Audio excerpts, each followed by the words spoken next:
Of course not. Of course I'm not saying LB na is rubbish. How dare you? Red, orange, yellow, green, blue, indigo and violet, I don't know exactly where they went, okay? Probably fallen over the back. Look at that logic. Seriously. I didn't know, it wasn't planned. I just thought, can't remember moving them. Bit of wind maybe, very light. Logic, boom, behind. Now, I've taken it upon myself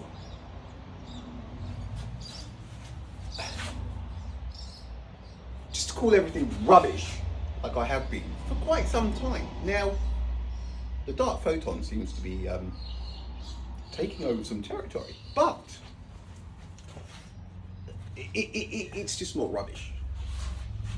Here we go. The dark photon theory that could rewrite quantum physics. So when I have been saying it's rubbish, it was. So at the moment, I am one of the very few people on this planet who's been right all along. And this stuff that they're going to introduce to you, also rubbish. You'll probably believe it today, next year, the year after, and then one day this will happen again. There's a quiet revolution happening in physics, one that's aiming directly at the heart of one of the most iconic experiments in science, the double slit experiment. For over 200 years, this elegant test has helped us make sense of one of light's greatest mysteries, how it can behave like both a wave. It hasn't made you make sense of anything. The sun's light is absolute. Do you know how we know this? Because when you're observing a solar eclipse and you have the sun directly behind the moon and you're in that sweet spot moment, that shadow, guess what is happening? It's photonless and obvious, isn't it? And a particle. But what if the wave aspect isn't necessary at all? What if? In a groundbreaking study published in Physical Review Letters, physicist Gerhard Rempe and his team at the Max Planck Institute for Quantum Optics, in collaboration with Heath Zurich and Brazil's Federal University of São Carlos, Brazil! a bold alternative. They suggest that interference, the very thing we observe in this historic experiment, might be explained entirely through particle interactions, using a new framework built around bright and dark photon states. This emerging idea, known as the dark photon interpretation, could transform how we understand super... Now hang on. What about coloured photons? What if everybody's got it wrong and it's just coloured photons? We are surrounded by chameleon-like colourful photons, and they're always moving, but as they move they automatically change colour, so we don't know that they're moving because they're always hidden, because we can't see them, but you can because they're light and colour. For position, detection, and the very fabric of quantum reality. In this video, we will explore this game-changing theory and why it's causing a stir in the world of modern physics. Oh, no!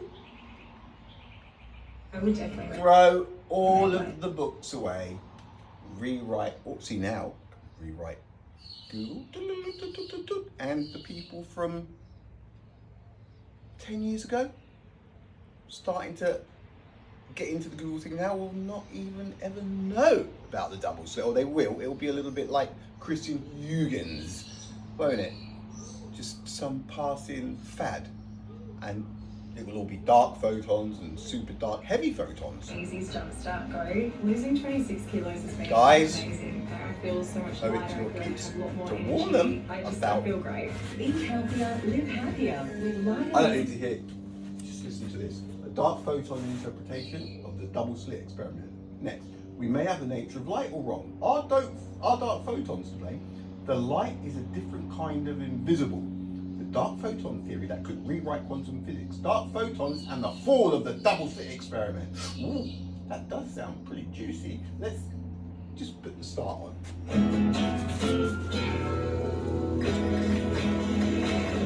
Try the tortilla nut chips from Old El Ah, it's Paso. 22 seconds. What do we do? Strong chips make better nachos. Ole. Budget direct. Look at that, Chief. I get any money for this? A little bit. Thank goodness she's got budget to rest Advertising? wearing car insurance. I need to get paid from somebody, guys. Right, here we go. You ready? Unveiling light's dual For identity. centuries, the nature of light has captivated the minds of scientists and philosophers alike. Is light a wave rippling through the fabric of space and time? Isn't that funny? Light has been capturing the imaginations of physicists and philosophers and scientists for 3 ages. I'm obviously not one of them because it's either daytime, sun comes up, absolute light. Every now and again you get an eclipse. It proves the sun's absolute light, because if it wasn't absolute, it wouldn't line up the way it does. It's really, really fucking obvious. It really is. And then as the sun goes down that way, we're spinning on our axis, it goes dark. Dark. The sun's on the other side. So they're getting the light. And then it comes up again as we spin towards it, like axis spin. And as it comes up, you'll see, okay, it's called daybreak or dawn. And it gets a little bit brighter, and you'll notice as it comes up, it gets brighter and warmer, the sun, right? And then it's nighttime again, and so on. That's it. The rest of it is just, but let's listen. Time? Or is it a stream of particles, minuscule packets of energy hurtling through the void? This fundamental question has fueled countless debates and driven groundbreaking discoveries, shaping our understanding of the universe we inhabit. The quest to unravel the true nature of light has been a long and winding road, marked by moments of brilliant insight And winding road, boom, boom. and perplexing paradoxes. From the early theories of Isaac Newton, who championed the particle nature of light, to the wave huygens proposed by Christian Huygens, the Huygens, scientific community grappled with 200 years before electricity. Legend. seemingly contradictory observations, adding to the intrigue. Enough. Right, look, let's skip to the next one. Dark photons just changed everything we know about light. Dark photons, theory of light, would completely upend 100. Let's go. Oh, no, I can't do this guy. I can't. Dark photons confirmed using the Warren effect. I can't do this guy either. The real science behind 30 theories about the nature. Look up at the night sky. What do you see? No. Dark photons. Did we get the double slit experiment all wrong? No. Don't tell me. Basically the top genre in the field.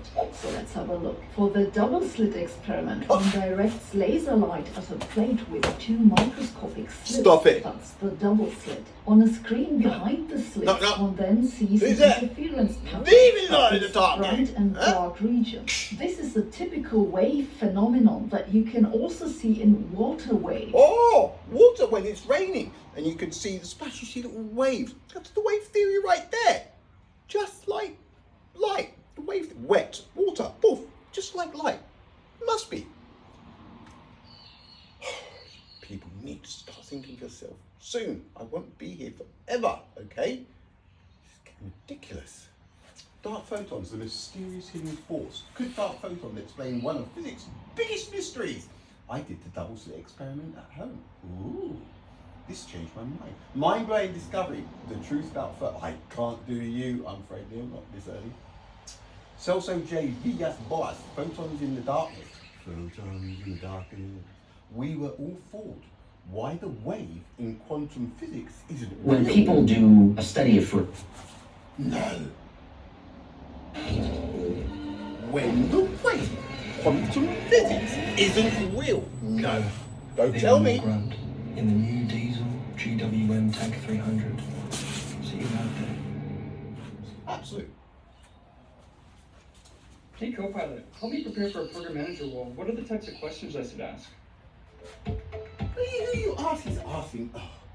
When people do a study of, for example, the double slit experiment, and they approach the double slit experiment in the traditional way, one particle at a time, a wave function that we can pretend is moving in three-dimensional space, but this is really just an artifact of the fact that configuration space for one particle is three-dimensional. It looks like you should treat the particle as a wave as it goes through the slits to get the correct pattern over many repetitions of landing sites. You know, we don't actually see a wave on the other side. What we see is dots, many landing sites over many repetitions of the experiment. The wave is inferred. But when you measure where the particle is at the end of the experiment, or you measure which hole it goes through, you get a definite result, and that makes it look more like a particle. So there's this idea that sometimes things are particle-like, and sometimes they're wave-like, depending on what feature of the system we're trying to study. This became known as wave-particle duality. Bisexual. This is further complicated by the fact that there are waves of a different kind in physics. Electromagnetic wave. Enough. What else do we have? Can dark matter be explained by dark photons? That does sound attractive. Are dark photons real? Ask a spaceman. Go on. Let's give it a couple of minutes, and then I'm gonna have to call it up, get a coffee day, because now. Physics and chemistry is kind of complicated. I think we can all agree on that. Like, we have all the forces of nature, the four forces of nature, all the complications of strong nuclear, weak nuclear, electromagnetism, gravity. We make atoms. We have the periodic table. There's electrons and valence electrons and orbital bonds and the whole thing that makes, life possible. But all of that is just a tiny fraction of all the stuff in the universe. 95% of the universe is of a form unknown to physics. We call some of it dark matter and some of it dark energy. What they share in common is that we don't understand it. It's not included in the standard model. I love it. Listen. Gotta listen carefully to these things. To physics. We call some of it dark matter and some of it dark energy. What they share in common is that we don't understand it. It's not included in the standard model. We don't know what it's made of. We don't know how it behaves. We have very little. I will say we do know some things because we've been observing it, but we don't know what it's made of. We don't know where it comes from. And we can't see it. One of the big questions we have is this dark sector of the universe, the combined dark matter and dark energy, is it big and dumb and boring? Is there just one kind of dark matter particle? Is there just one thing responsible for dark energy and that's it? You've got to call it. You've got to say, right, this is going to be a load of, and just move on, right? So, what do we have next? We have how physicists prove the universe isn't locally real. Okay? On October 4th, Alain Aspect, John Clauser, and Anton Zeilinger were awarded the Nobel Prize in Physics for proving that the universe isn't locally real. What I love got away from me. A Nobel Prize in Physics for proving that the local universe isn't real. See, if you clapped at. You did. That it's a story of quite literally some of the smartest people who have ever lived. Some of the smartest people who have ever lived were given a Nobel Prize for working out that the local universe isn't real. Listen, it's just being confused, and how ultimately Einstein was proven wrong, which doesn't really happen all that often. That idea of locally real is made up of two concepts. Locality is the idea that things are only affected by their local environment. You can't flick a switch in another galaxy hundreds of light years away and instantly see the results here, because nothing, not even information, can travel faster than light.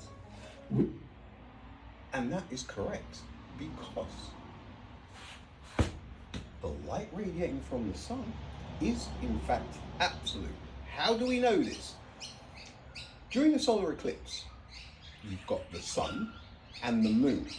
You'll see the moon slowly cross in front of the sun. It's a bit of axis Earth going on, a bit of turning on our axis, and you'll see in real time, believe it or not, there's not a time when you're watching that in real time and then doop, we are now working on an 8-minute and 20-second delay, and then after it goes, we are now live time.